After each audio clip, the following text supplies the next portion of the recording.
Yeah, yeah, yeah. It's the singers, the singers only. Singers, the singers only. Hey, you guys, it's Kristal Cherelle from Indie Artist School. Welcome to the Singer's Arsenal. Today, I'm talking about none other than the legend, the icon, the multi-instrumentalist, amazing songwriter, Stevie Wonder. I have so much that I could say about him right now. I don't even know where to begin, but I'm going to try my best here.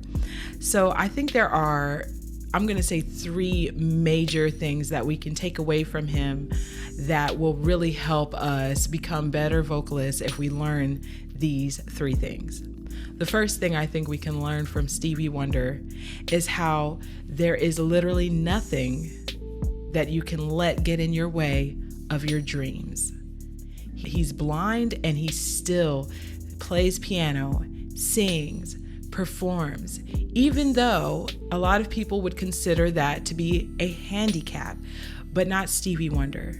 Stevie Wonder uses his entire body when he sings. He has the iconic sway that we can never forget that really makes him him. It's the reason why we feel so connected to his music. It's because he is relying on the feeling.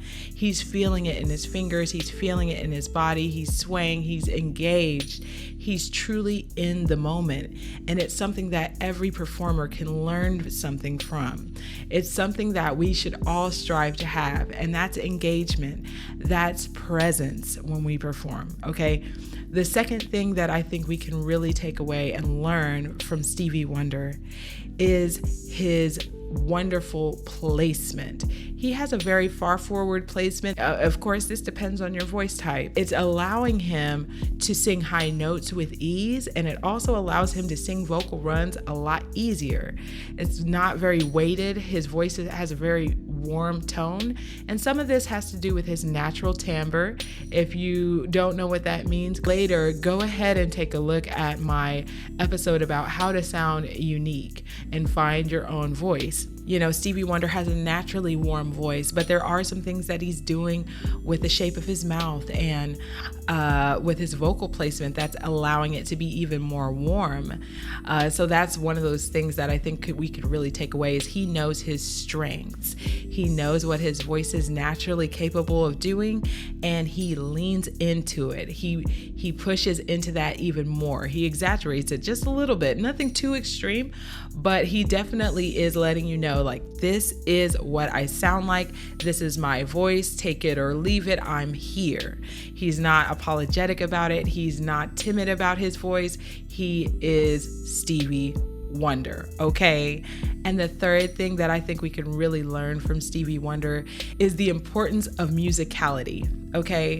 So he has some actual benefits to being a multi-instrumentalist. Not only is it more fun to watch and it helps him have more control of his creative process, but it also means that he has a really strong understanding of what arrangement looks like, what composition should sound like. And what that does is it helps him create better vocal runs and vocal ad-libs on a whim. It's still very musical. It sounds like another instrument in the band. And that is a testament to his musicality that we can all learn from. All right, so today what I'm going to do is react to his 1985 performance in Japan of him singing Ribbon in the Sky. Now, I scoured the internet. I was looking all over the place.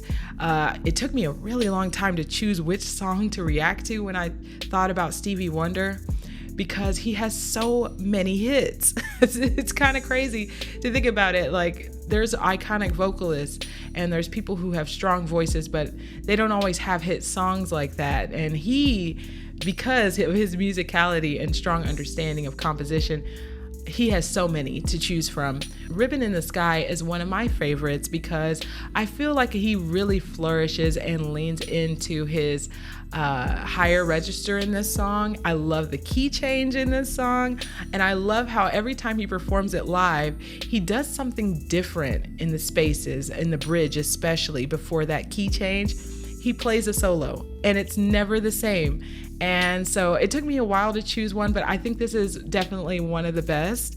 But I will let you know right now that this was a performance that was a tribute to a Japanese vocalist who had passed away at the time. And so there is a little excerpt in the performance where they're doing a interview with that vocalist. So what I'm going to do when we get to that part is skip ahead. So understand that there might be a little break in there, but I told you ahead of time so you know what it is. But definitely, let's get into it, you guys.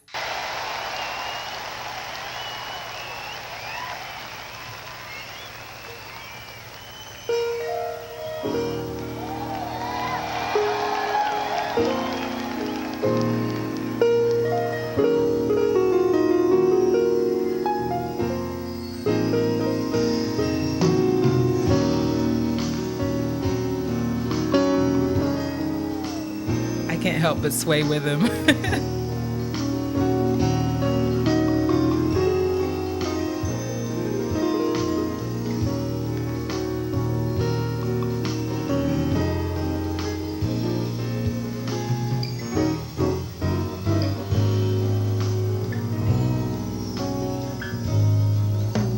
For so long, for this night I pray that a star would guide you my way to share with me this special day where ribbons in the sky for our love. I'm gonna pause right here because there is something so very purposeful and controlled about the way Stevie Wonder sings. It might look like he's tensing up his jaw or whatever. That's the first thing I thought. I remember when the first time I ever saw him sing or heard him sing, I was like, wow, he has a very closed mouth a lot of times when he's singing. But the reason why, okay, let's talk about it. The reason why is because of that warm tone I talked about earlier that he has. It really helps exaggerate it a little bit. And it's a little bit nasally. I'm not even gonna lie. It is a little bit nasally. He's opening up his nasopharynx, which I talked about in the resonance episode. So he's letting some air out. Love, very small. And he gets into the wah space just slightly, just a little bit, just so that he can exaggerate those ah sounds that come up. And he likes the ah sound and the eh sound. Those are the two vowels that he leans on the most. So no matter what other shape he's actually singing, if he's saying an is sound or of, they have a slight tinge of eh or ah in them, okay? And the reason why, I keep saying this, you guys, but changing the vowel shape is exactly how you find your vocal placement, and he really understands his voice. So he's very consistent with this. All right, let's keep going. May I touch your hand in the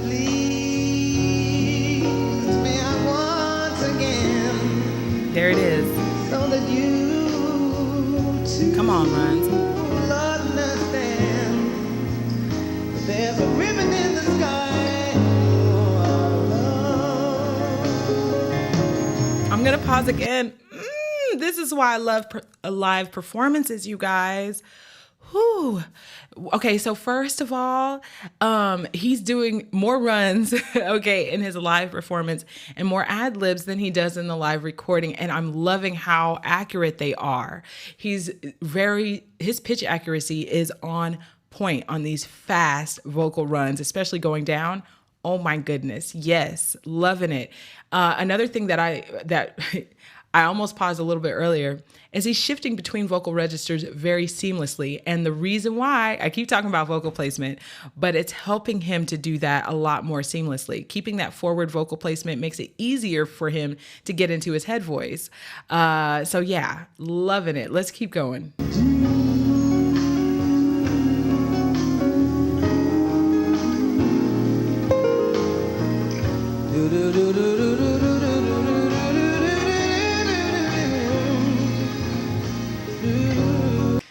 Did you hear that lower range? Even in his lower range, still a little bit more closed, still more forward.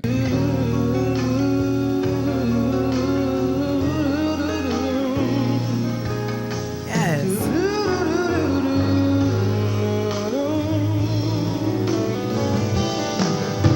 This is not a coincidence. In far more than a lucky chance. But what is that was always meant is a ribbon in the sky for our love. Love we can do. Yes, come on. God on our side. Yes. In each tear we cry. From now on, it will Yes. be you and I. And our ribbon in the sky. Our ribbon Perfect. in the sky. Our ribbon Yes. in the sky for our love.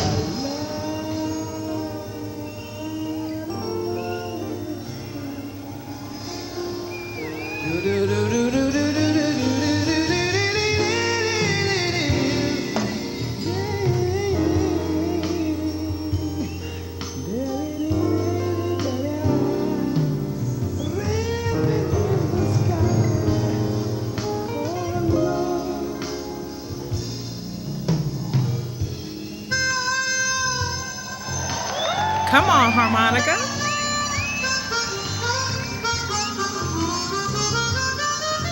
Come on, Stevie. You didn't have to do them like this.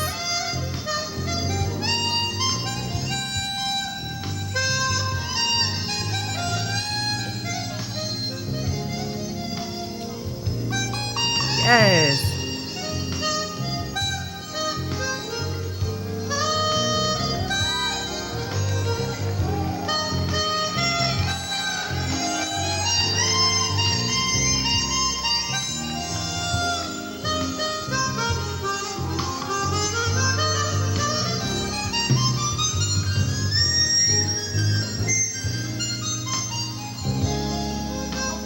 First of all, this is what I mean by the musicality. The way he plays the harmonica is the same way he plays the piano, which is the same way he sings. It's a style. He has a consistent style, a feeling. He made the harmonica sing runs, okay? Like trills or what they're called, but he sings in the exact same way and he plays piano the same way. So I haven't really told anybody this, but I'm trying to play this song on piano. And I've been playing piano for years, but it's mostly classically trained and a lot of stuff by ear as well, but never anything like Stevie Wonder.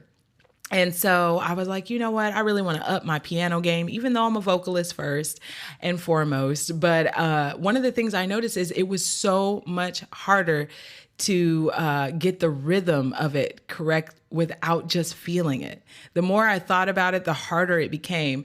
And it wasn't until I just let go of it entirely and just felt the emotions of it that I got it. And that's one of the biggest things I was talking about earlier with him is he feels it. Just feel the music. It's the musicality. It's being present in the moment. Don't overthink it, experiment and be creative in your performance. Like, Like, I think Stevie Wonder is amazing at that. I think that's why he's called Stevie Wonder. It's a wonder. It's like you're witnessing something so special when you hear his voice and listen to his music or watch him perform. So yeah. All right, I'm going to fast forward a little bit to get to the next part of this performance.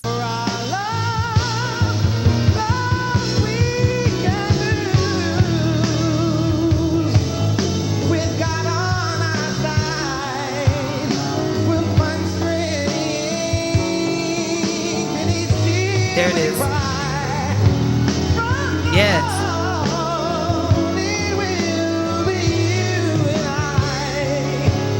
I love that. Yes.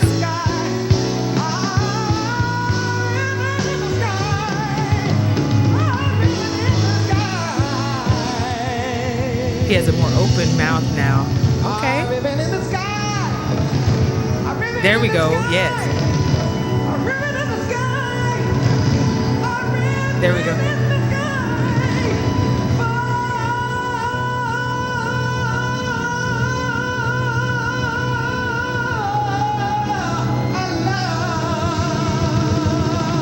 Come on, vibrato.